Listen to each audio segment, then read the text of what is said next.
Bonjour à tous et bienvenue dans le 10e cours de technique et esthétique du dessin en confinement, même si nous sommes désormais déconfinés. Nous continuons en effet nos cours sur ce mode-là pour quelques semaines encore. Alors, on a commencé il y a quelques semaines un travail sur 3 séances successives qui visait à s'approprier un tableau compliqué de l'histoire de l'art de David ou de Géricault et d'en faire une proposition dessinée grâce à une technique de dessin particulière qui est le lavis et la gouache blanche et la plume sur papier teinté et qui avait aussi pour objectif de vous faire faire un parti pris narratif par rapport à votre composition, donc de ne pas tout raconter mais de choisir les éléments que vous vouliez mettre en valeur. Donc j'encourage bien sûr les internautes qui nous rejoignent à aller voir les vidéos des semaines précédentes, sans quoi ils risquent d'être un petit peu perdus. Et avant d'attaquer sur le cours de ce soir, je souhaitais aussi vous préciser à tous que si ces tutoriels vous plaisent, évidemment, n'hésitez pas à vous abonner, à nous mettre un petit like, ça fait toujours plaisir, et éventuellement aussi, si notre pédagogie vous correspond et si vous apprenez des choses avec nous, à regarder le programme de stage qu'on donne cet été, puisque chaque été, le collectif d'un atelier à l'autre donne sur Paris et la région parisienne plus de 15 stages intensifs de dessin ou peinture pour tout niveau, différentes disciplines, etc. Donc n'hésitez pas à jeter un œil si ça vous intéresse. Voilà, on reprend notre projet. On s'était quitté la semaine dernière sur donc une démo que j'avais faite sur l'intervention des Sabines de David. Je vous avais d'abord expliqué comment on monte la construction d'une scène comme celle-là, un petit peu compliquée. Et puis, à l'issue de cette construction, j'étais venue monter les premiers passages de blanc, puis les premiers lavis, puis les rayos de blanc, puis les rayos de lavis. Progressivement, comme ça, on monte les clairs, on monte les sombres.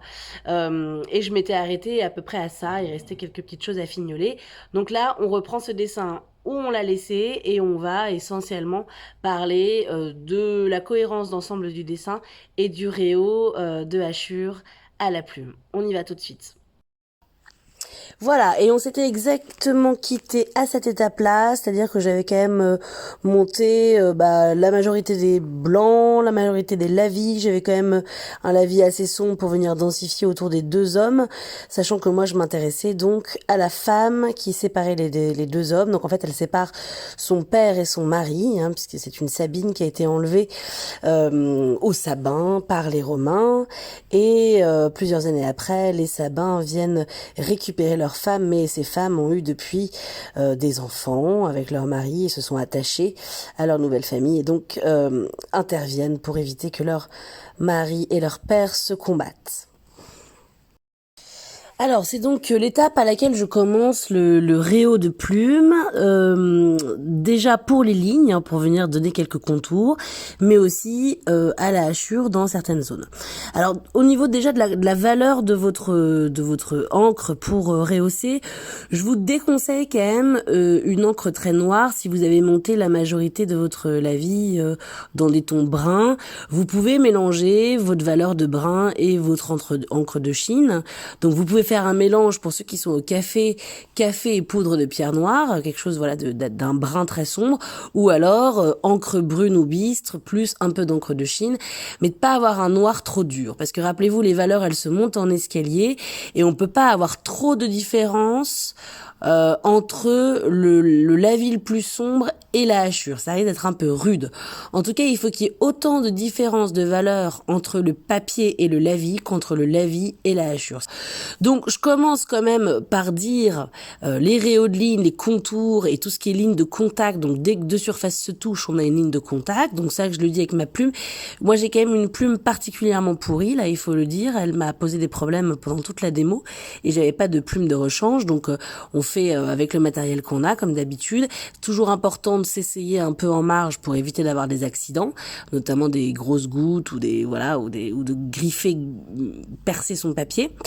En tout cas, on peut commencer par ces rayons un peu de contour et évidemment, on va venir contourer les personnages principaux et éventuellement les personnages secondaires. Moi, je vais venir donner un peu de contour à la plume aux personnages secondaires qui sont relativement peu traités et qui sont au premier plan, mais je vais pas vraiment venir le faire pour les personnages qui sont à l'arrière-plan, et encore moins pour la forteresse qui est derrière, que j'ai envie de laisser vraiment dans les lointains, et que donc je ne veux pas rendre plus nette, je veux la laisser assez floue. Donc on vient déjà donner des contours aux choses qu'on veut rendre plus nettes, et à nos personnages principaux.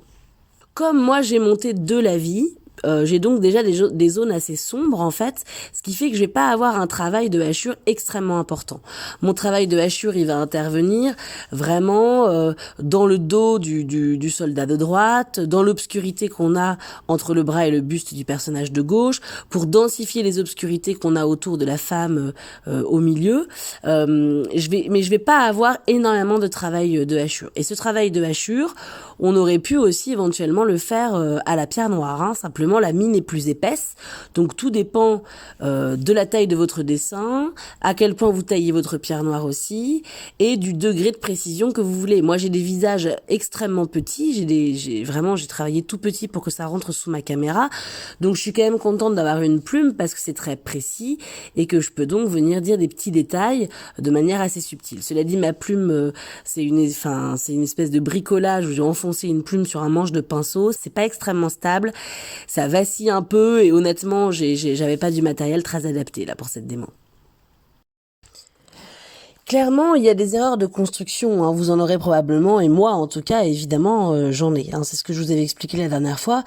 On peut toujours encore mieux construire, passer encore plus de temps pour une construction parfaite. Moi, j'ai décidé de m'arrêter à quelque chose d'approximatif qui me convient. Mais au final, là, si vous regardez, mon bouclier est pas du tout nickel au niveau du cercle, de la perspective un peu de l'ellipse.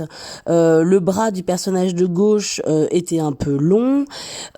La main de la femme au centre, la main de gauche de la femme du centre est franchement pas top. J'y suis allée un peu au culot au niveau des petits bébés qui sont posés au pied de la femme et c'est pas parfait au niveau de la morpho. Il y a plein d'erreurs, d'accord? Donc c'est pas forcément très grave en fait. L'important c'est de pas y accorder trop d'attention et surtout de pas entre guillemets de pas avoir une prétention qu'on peut pas assumer. Mais là vous voyez, j'ai des repentirs en fin de compte qui sont absolument pas gênants, notamment la femme qui est juste cachée derrière la femme en blanc, celle qui est juste derrière elle à droite et qui lève les bras au-dessus de sa tête. J'ai une sorte de ligne de repentir au niveau du bras qui est absolument pas gênante. Pareil pour la femme qui tient son bébé vers le ciel. Il y a des repentirs, il y en aura encore plus au fur et à mesure qu'on avance dans le dessin. C'est pas non plus très grave, voilà. En revanche, on essaye quand même d'être un peu plus précis sur nos personnages principaux, mais ça fait du bien, une ligne un peu dynamique et des repentirs. C'est pas du tout une catastrophe. Donc, à vous de voir à quel degré de précision vous voulez arrêter votre construction. Et puis, une fois que vous avez attaqué vos blancs et vos lavis, bah, vous assumez vos erreurs de construction. Et puis, sans paniquer, quoi.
Alors, c'est très important aussi de re-regarder son dessin un peu avec un œil neuf et de se demander si, premièrement, le focus est bien au bon endroit, on est bien attiré par les zones sur lesquelles on souhaitait attirer l'attention.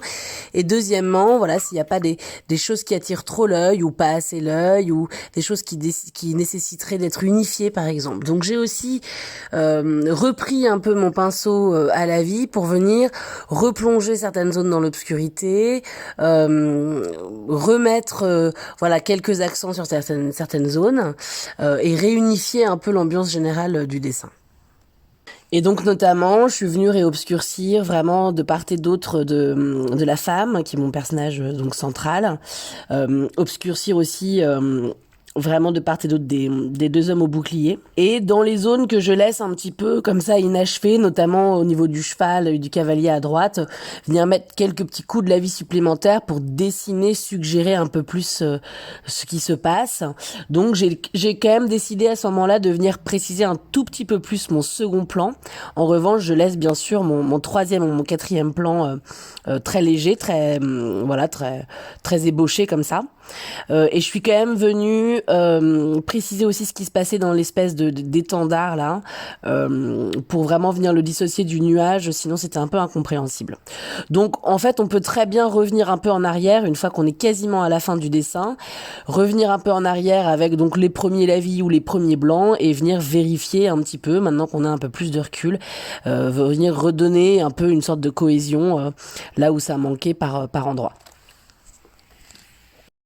Alors vous voyez qu'en fin de compte, on a un modèle, on a aussi une maquette qui fait qu'on sait à peu près voilà comment on va réaliser notre travail. On est dans un travail méthodique, on sait qu'on doit d'abord travailler la construction, puis qu'on doit monter les premiers blancs, puis qu'on monte les premiers lavis, puis les deuxièmes blancs, puis les deuxièmes lavis, et qu'on termine par la ligne et par la hachure. C'est un programme. Bon, si vous suivez ce programme de manière un peu scrupuleuse et concentrée, et exigeante, il y a peu de risques que vous vous plantiez. Mais en même temps, et c'est là après où ça devient intéressant, hein, en même temps, ça veut dire que vous n'êtes que dans l'exécution, en quelque sorte, d'un programme, justement, vous êtes dans une réalisation. Or, ce qui est intéressant, c'est de toujours être attentif, en fait, aux différents embranchements, aux différents chemins qui vous sont proposés au fur et à mesure que vous avancez. C'est Sénèque qui dit « Il n'y a pas de vent favorable pour celui qui ne sait pas où il va ». Bien sûr, c'est vrai. Quand on sait exactement où on veut aller, c'est plus facile d'y arriver. Cela dit, on est quand même sur un bateau, on navigue quand même sur des courants, et il y a un moment donné, on prend des chemins, des détours, des contours ou des raccourcis, parce que sur le moment, au moment où on est en train de dessiner, on a le droit aussi un peu de changer d'avis et de s'adapter. Et c'est ça qui est intéressant pour nous ce soir, c'est quand même d'avoir un œil attentif au détour que le dessin nous propose et on a le droit de changer d'avis légèrement ou même radicalement si jamais on estime que finalement ce qu'on a fait ne fonctionne pas. Là, je laisse mon dessin dans l'état où il est, mais en fin de compte, je suis pas hyper satisfaite de ce ciel. Je trouve qu'il embrouille un peu la lecture et j'aurais très bien pu décider, surtout que la gouache permet ça, hein, la gouache ça s'efface assez facilement.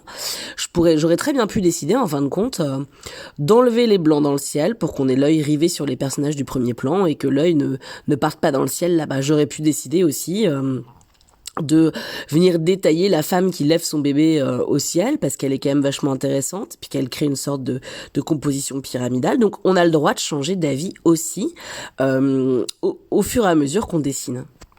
Et pour ceux d'entre vous qui suivent des cours avec nous, dans l'atelier inter et notamment dans l'atelier du rez-de-chaussée de l'atelier inter, vous avez la chance en fait, hein, j'en profite pour faire des flatteries, mais vous avez la chance en fait d'observer les œuvres de vos profs, en ce moment spécialement celle de Philippe, au mur. Et vous voyez que certaines changent radicalement d'une semaine à l'autre. Voilà.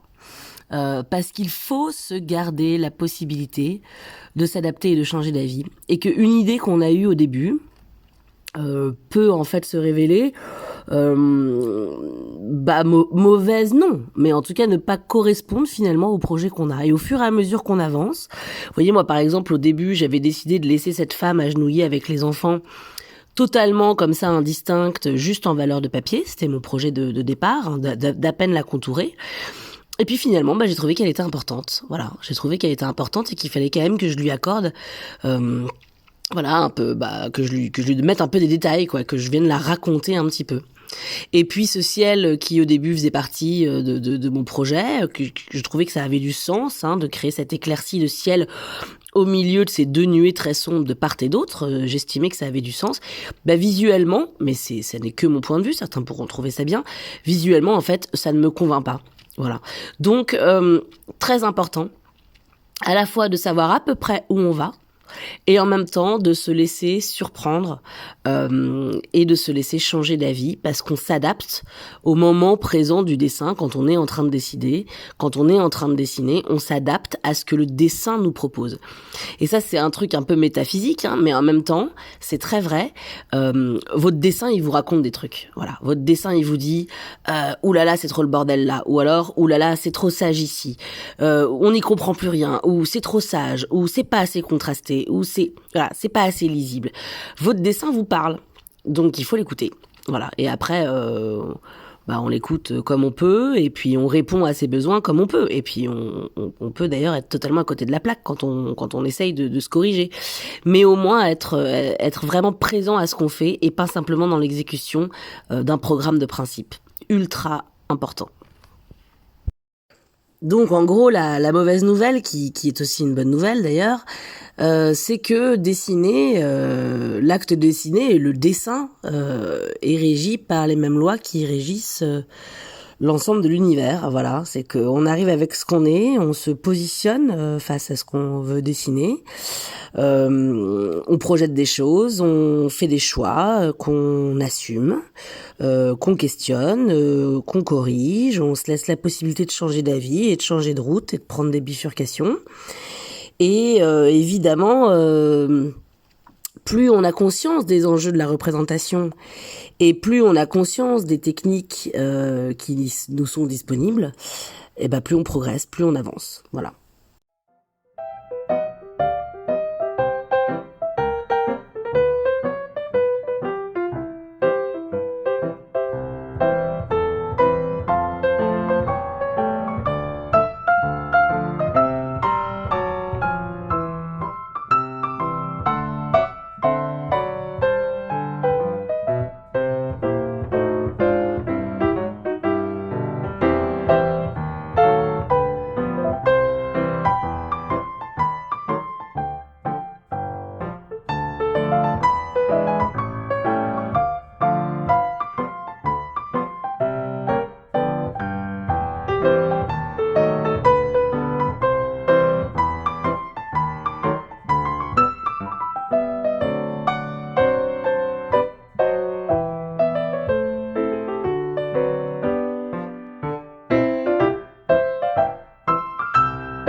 Je retrouve donc mes élèves sur les groupes WhatsApp pour terminer nos projets. Voilà, hâte de voir.